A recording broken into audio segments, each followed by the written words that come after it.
Student आज की class में 817 BI सेट 2 है ये इंग्लिश का, जिसमें ट्रांसलेशन पूछा गया है आपके सामने जो है। इसी तरीके से मैंने 2023 2024 का सॉल्व करा दिया है, 2025 का नंबर है और जितने वर्ष में आपके पेपर होते रहेंगे मैं आप पूरा का पूरा सॉल्व कराता रहूंगा। देखिए, भारत एक विकासशील देश है और यह तेजी से उन्नत कर रहा है। बढ़ती जनसंख्या और कीमतें बड़ी समस्याएं हैं, इन्हें नियंत्रित करके हमारा देश महान बनेगा। एक एक लाइन को उठाइए और सॉल्व करने की कोशिश करिए। मैंने 2019 से लेकर अब तक के जितने भी ये आए हुए हैं मैंने पूरा सॉल्व कराया है। डिस्क्रिप्शन में लिंक है, आप उस पर क्लिक करके प्लेलिस्ट ओपन करके देखिए और अपने से सॉल्व करने की कोशिश करिए। मैं अभी बताता चलूँ कि अगर आपको ट्रांसलेशन नहीं आता है तो जीरो से लेकर एडवांस तक मैंने पढ़ाया हुआ है। आप उस प्लेलिस्ट को भी ओपन करके देख सकते हैं और सीख सकते हैं कि कैसे ट्रांसलेशन करा जाए। ठीक है, चलिए बिना देर करते हुए अब समझने की कोशिश करते हैं। सबसे पहले यहाँ पे लिखा गया है कि भारत एक विकासशील देश है। तो सब्जेक्ट क्या है आपका? सब्जेक्ट क्या है? भारत, इंडिया। तो आप लिखेंगे इंडिया। तो आपने इंडिया को लिख लिया, इंडिया को अंडरलाइन कर लिया कि आपको पता चल जाएगा कि इंडिया आपने लिख दिया है। भारत है के लिए क्या करेंगे? सिंगुलर है तो एक वचन है तो इज। एक विकासशील, भारत एक विकासशील देश है। यहाँ पर देश छूट गया है ना? यहाँ पर क्या रहेगा? देश। भारत एक विकासशील देश है। भारत एक विकासशील देश है तो इंडिया इज एक विकासशील देश। एक मतलब अ, विकासशील मतलब डेवलपिंग। ठीक है,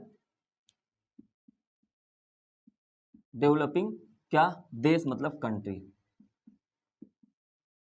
अब मुझे पक्का उम्मीद है कि आप लोगों को ये आइडिया नहीं लग रहा होगा कि सर आपने यहाँ पे डेवलपिंग क्यों किया, क्योंकि आपको पता ही नहीं है कब आईएनजी। आपको बस इतना पता है कि ये कंटिन्यूअस टेंस में आता है, इसके अलावा तो आपने कहीं पढ़ा नहीं है। तो देखिए, ये आपके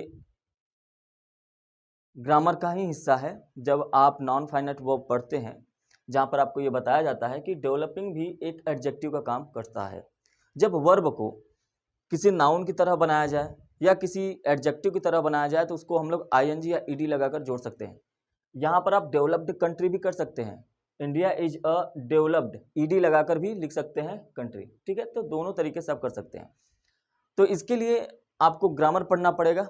ठीक है, अब ये मान चलते हैं कि आपको ये लाइन समझ में आ गया होगा कि भारत एक विकासशील देश है, India is a developed country या India is a developing country.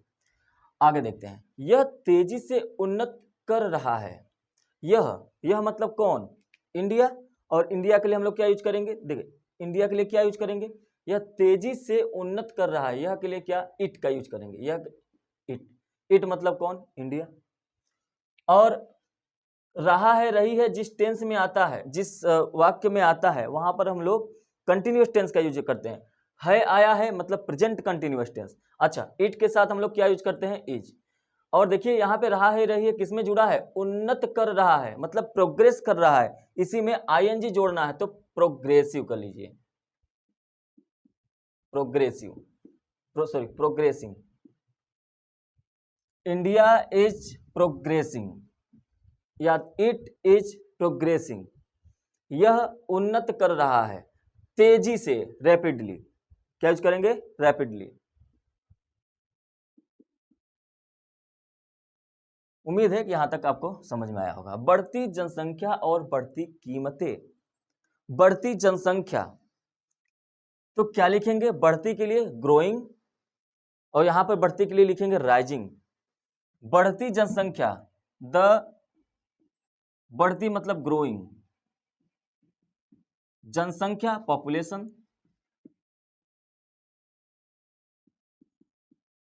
बढ़ती जनसंख्या। और के लिए क्या लिखेंगे? एंड कीमतें। यहां पर भले बढ़ती नहीं लिखा हुआ है लेकिन दोनों चीजें बढ़ रही हैं, इसलिए आप कीमतें के लिए लिखेंगे राइजिंग।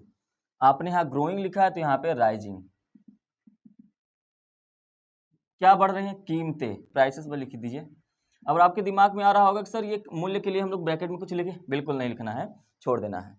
तो rising prices, the growing population and rising prices, बढ़ती जनसंख्या और बढ़ती कीमतें। अब कह रहा है कि बड़ी समस्याएं हैं, और हैं के लिए आप लोग किसका यूज करेंगे? एंड से जब दो नाउन जुड़ते हैं तो जो हमारा वर्ब होता है वो प्लूरल होता है, क्योंकि यहाँ पे दो चीजें हैं, कीमत भी बढ़ रही है, जनसंख्या भी बढ़ रही है, अलग अलग बढ़ रही है, तो वर्ब हमारा प्लूरल हो जाएगा, तो लिखेंगे are.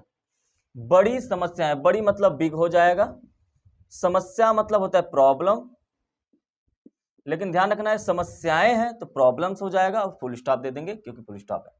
The growing population and rising prices are big problems. बढ़ती जनसंख्या और कीमतें बड़ी समस्याएं हैं, इन्हें नियंत्रित करके हमारा देश महान बनेगा।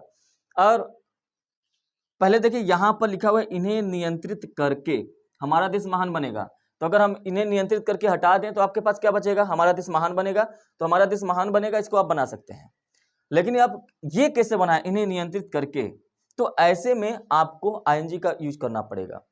नियंत्रित करना क्या है, वर्ब है, और वर्ब को एडजेक्टिव या नाउन बनाने के लिए आईएनजी या तो ईडी जोड़ते हैं। जैसे यहाँ पे नियंत्रित करके है तो इन्हें है, इन्हें मतलब किसको किसको, जनसंख्या को और कीमतें, दो लोग हो गए, दो लोग हो गए तो प्लूरल हो गया, तो देम का यूज करेंगे। तो कंट्रोल करना, कंट्रोलिंग करना पड़ेगा, बाई कंट्रोलिंग, बाई कंट्रोलिंग इन्हें, इन्हें के लिए देम, आपने इतना लिखा, इन्हें नियंत्रित करके बाई कंट्रोलिंग देम हमारा देश महान बनेगा। हमारा देश मतलब आवर कंट्री, महान बनेगा, विल बिकम, महान के लिए यूज करेंगे ग्रेट। ये रहा 2025 का 817 बी आई सेट का ट्रांसलेशन। और पिछले कई वर्षों से आपके ट्रांसलेशन जो होते हैं वो बड़े बड़े आते थे, लेकिन अब इधर 2024 से थोड़ा छोटा किया, 2025 में अच्छे खासे छोटे हो गए हैं 2 से, क्योंकि अब 4 नंबर का आता है, पहले 5 नंबर का आता था, तो उसके पहले भी 6 नंबर का आता था, तो अब 4 नंबर का ही आता है। तो ध्यान रखिएगा, इस तरीके से हम लोगों को ट्रांसलेशन करना पड़ेगा। और अगर आपको बेसिक से ही नहीं आता है ट्रांसलेशन, जीरो से ही आता ही नहीं ट्रांसलेशन, तो कैसे करेंगे, इसके लिए आपको ट्रांसलेशन सीखना पड़ेगा। मैंने प्लेलिस्ट डिस्क्रिप्शन में एक लिंक दिया है जिसमें प्लेलिस्ट में जीरो से लेकर एडवांस तक हिंदी से इंग्लिश ट्रांसलेशन कैसे करें, उस क्लास को अटेंड करिए, आप देखिए, सीखिए, मैंने वहां पर जीरो से सिखाया हुआ है, ठीक है। अगर आपको आता है तो 2x पे स्पीड करके बढ़ा के देख सकते हैं। दूसरी चीज, उसके साथ साथ क्या करना है, अगर आपको थोड़ा बहुत आता है तो ये जो क्लास चल रही है इसी का जो प्लेलिस्ट है उसका भी डिस्क्रिप्शन में मैंने लिंक दे रखा है, आप उस पर क्लिक करके देखेंगे ना, तो बहुत सारे जो प्रीवियस ईयर्स में आ चुके हैं, 2023, 2022, 2021, 2019, 20, 23, 24, 25 जितने भी हैं, सब के सेट मैंने करवा रखे हैं। इसके अलावा और भी सेट मैं करवा रहा हूँ, आप उसको देखिए और पैराग्राफ कैसे सॉल्व करते हैं उसको समझने की कोशिश करिए। उम्मीद है कि आपको समझ में आया होगा। समझ में आया हो तो लाइक करें, शेयर करें, और चैनल पर पहली बार हैं जरूर से जरूर सब्सक्राइब करें।